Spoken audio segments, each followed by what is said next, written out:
Khamzat Chimaev and UFC middleweight champion Dricus du Plessis appear to be on a collision course. After du Plessis' dominant world title defense against Sean Strickland earlier this year and Chimaev's utter dismantling of Robert Whittaker back in October of last year, their clash seems inevitable. Whittaker has faced both middleweights and provided a breakdown of the matchup in a recent interview with Submission Radio. The Reaper said, "I can't see anyone really stopping Chimaev's takedowns. His takedowns are so hard to stop.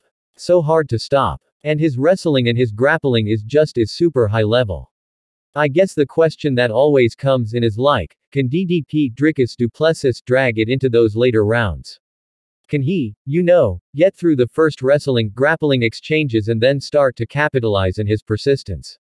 He added. Because honestly, if Chimaev can't get DDP out of there, DDP wins. DDP wins almost every fight where you can't get rid of him, right? Because he's like mold dude, laughs. Honestly, dude, he's not going anywhere. He'll just wear you down and belt you up until he wins. When MMA legend Randy Couture theorized the perfect game plan to beat Khamzat Chimaev. Khamzat Chimaev's unstoppable wrestling has been a puzzle no one's been able to solve inside the octagon. His takedowns and top control can be compared to someone like Mike Tyson in boxing. He comes in fast, furious, and nearly impossible to stop. But who else is more credible to solve this puzzle than the AUG MMA wrestler himself, five-time UFC champion Randy Couture? The Natural is one of the most successful MMA fighters to come from collegiate wrestling, revolutionizing the art of dirty boxing and effective, systematic ground and pound.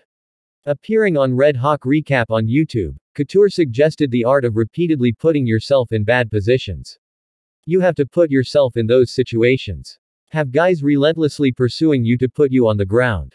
Shackle your ankles in that Dagestani leg irons and tie you up and smother you and force you turn to quarter position. I mean, we've seen that style time and time again. You're gonna have to put yourself in a bunch of those situations in a good 10 or 12 week camp and be ready to have counters and answers and out wrestle in those circumstances.